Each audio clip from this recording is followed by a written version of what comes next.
بسم اللہ الرحمن الرحیم۔ السلام علیکم ورحمۃ اللہ وبرکاتہ۔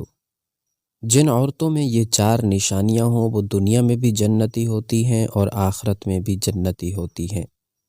سید دو عالم صلی اللہ علیہ وآلہ وسلم نے ارشاد فرمایا، جس عورت میں چار خوبیاں ہیں، پوچھا صحابہ نے حضور کون کون سی؟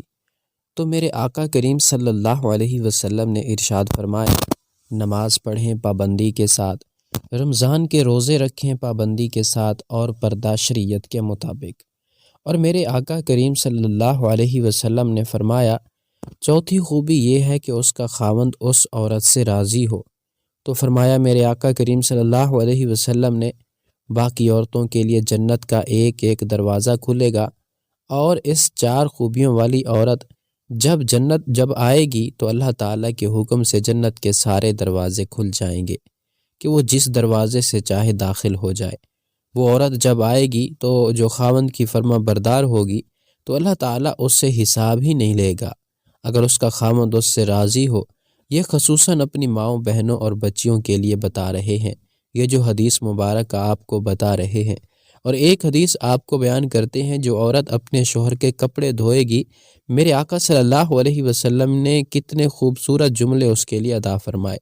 جس عورت نے اپنے شوہر کا ایک جوڑا کپڑوں کا دھویا، اللہ تعالیٰ اسے 1000 نیکیاں عطا فرمائے گا۔ اللہ تعالیٰ اس عورت کے 2000 گناہوں کو معاف فرما دے گا اپنی رحمت سے۔ اور میرے آقا کریم صلی اللہ علیہ وسلم نے ارشاد فرمایا کہ جو عورتیں گلہ کرتی ہیں، اپنے شوہروں کا شکوہ کرتی ہیں، شکایتیں کرتی ہیں، بہت ساری غلطیاں ہماری زندگی کا حصہ ہیں۔ جس عورت نے یہ کہہ دیا کہ میں جب سے تمہارے گھر آئی ہوں میں نے سکھ کا لمحہ ہی نہیں دیکھا، وہ دیکھیں وہ کیسے زندگی بسر کر رہی ہیں، اس کی بیوی کتنی اعلیٰ ہے، لیکن جب سے میں آپ کے گھر آئی ہوں میں نے کوئی لمحہ اچھا نہیں گزارا۔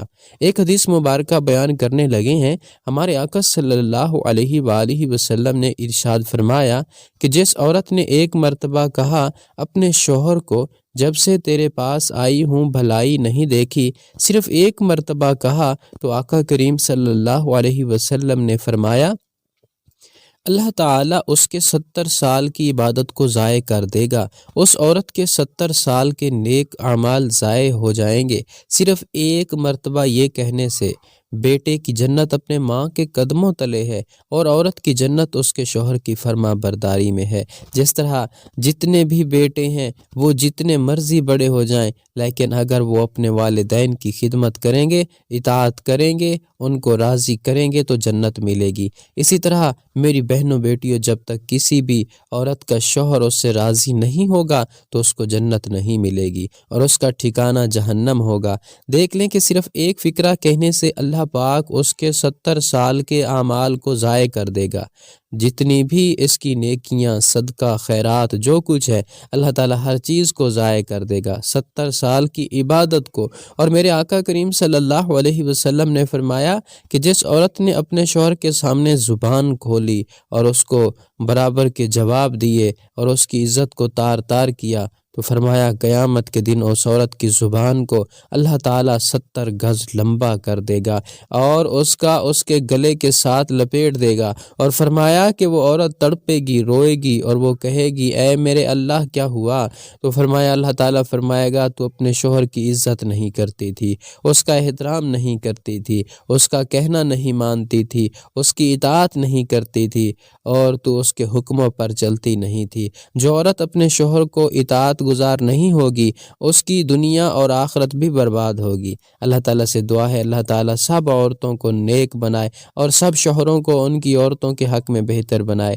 ایک مرتبہ حضرت علی رضی اللہ تعالیٰ عنہ اور حضرت فاطمہ رضی اللہ تعالیٰ عنہ حضور اکرم صلی اللہ علیہ وآلہ وسلم سے ملنے کے لیے آپ صلی اللہ علیہ وسلم کے گھر تشریف لے گئے۔ جب حضرت علی رضی اللہ تعالیٰ عنہ فرماتے ہیں کہ جب ہم نبی کریم صلی اللہ علیہ وسلم کی خدمت میں حاضر ہوئے تو دیکھا کہ نبی کریم صلی اللہ علیہ وسلم رو رہے ہیں، آپ صلی اللہ علیہ وسلم پر گریہ طاری ہے۔ جب میں نے آپ صلی اللہ علیہ وسلم کی یہ حالت دیکھی تو عرض کیا کہ یا رسول اللہ صلی اللہ علیہ وسلم، میرے ماں باپ آپ صلی اللہ علیہ وسلم پر قربان ہوں، آپ صلی اللہ علیہ وسلم کو کس چیز نے رلایا ہے اور کس بنا پر آپ صلی اللہ علیہ وسلم رو رہے ہیں؟ آپ صلی اللہ علیہ وسلم نے جواب میں فرمایا کہ میں نے شب معراج میں اپنی امت کی عورتوں کو جہنم کے اندر قسم قسم کے عذابوں میں مبتلا دیکھا، اور ان کو جو عذاب ہو رہا تھا وہ اتنا شدید اور ہولناک تھا کہ اس عذاب کے تصور سے مجھے رونا آ رہا ہے۔ اس کے بعد آپ صلی اللہ علیہ وسلم نے اس کی وضاحت فرمائی کہ میں نے جہنم کے اندر عورتوں کو کس کس عذاب میں مبتلا دیکھا۔ چنانچہ آپ صلی اللہ علیہ وسلم نے فرمایا، میں نے ایک عورت کو دیکھا کہ وہ اپنے بالوں کے ذریعے جہنم کے اندر لٹکی ہوئی ہے اور اس کا دماغ ہانڈی کی طرح پک رہا ہے۔ میں نے دوسری عورت کو جہنم میں اس طرح دیکھا کہ وہ زبان کے بل لٹکی ہوئی ہے۔ تیسری عورت کو میں نے دیکھا کہ وہ چھاتیوں کے بل جہنم میں لٹکی ہوئی ہے۔ چوتھی عورت کو میں نے اس طرح دیکھا کہ اس کے دونوں پیر سینے سے بندھے ہوئے ہیں اور اس کے دونوں ہاتھ پیشانی سے بندھے ہوئے ہیں۔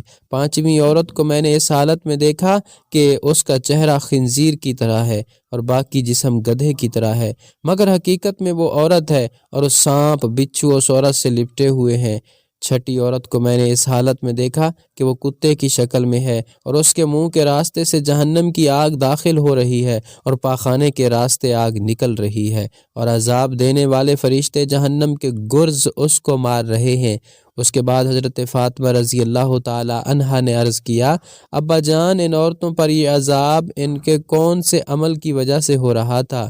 ان کے کون سے ایسے اعمال تھے جن کی وجہ سے آپ صلی اللہ علیہ وسلم نے ان کو اس ہولناک عذاب میں مبتلا دیکھا؟ آپ صلی اللہ علیہ وسلم نے فرمایا، جس عورت کو میں نے جہنم میں لٹکا ہوا دیکھا اس کا دماغ ہنڈیا کی طرح پک رہا تھا، اس کو یہ عذاب گھر سے باہر ننگے سر جانے کی وجہ سے ہو رہا تھا۔ وہ عورت نامحرم مردوں سے اپنے سر کے بال نہیں چھپاتی تھی۔ دوسری عورت جس کو آپ صلی اللہ علیہ وسلم نے دیکھا کہ زبان کے بل جہنم میں لٹکی ہوئی ہے، وہ عورت زبان درازی سے اپنے شوہر کو تکلیف دیا کرتی تھی۔ تیسری عورت جس کو آپ صلی اللہ علیہ وسلم نے دیکھا کہ وہ اپنی چھاتیوں کے بل لٹکی ہوئی ہے، وہ عورت جو شادی شدہ ہونے کے باوجود دوسرے مردوں سے زنا کا تعلق رکھتی تھی۔ چوتھی عورت جس کو آپ صلی اللہ علیہ وسلم نے اس حالت میں دیکھا کہ اس کے دونوں پیر سینے سے بندھے ہوئے ہیں اور دونوں ہاتھ سر سے بندھے ہوئے ہیں، اس کے بارے میں آپ صلی اللہ علیہ وسلم نے فرمایا، یہ وہ عورت ہے جو دنیا میں جنابت اور حیض سے پاک نہیں رہتی تھی اور نمازوں میں سستی کیا کرتی تھی۔ پانچویں عورت جس کو آپ صلی اللہ علیہ وسلم نے اس حالت میں دیکھا کہ اس کا چہرہ خنزیر کی طرح ہے اور باقی جسم گدھے کی طرح ہے اور سانپ بچھو اس سے لپٹے ہوئے ہیں، اس کے بارے میں آپ صلی اللہ علیہ وسلم نے فرمایا کہ یہ وہ عورت ہے جس کو جھوٹ بولنے اور چغلی کھانے کی وجہ سے یہ عذاب ہو رہا تھا۔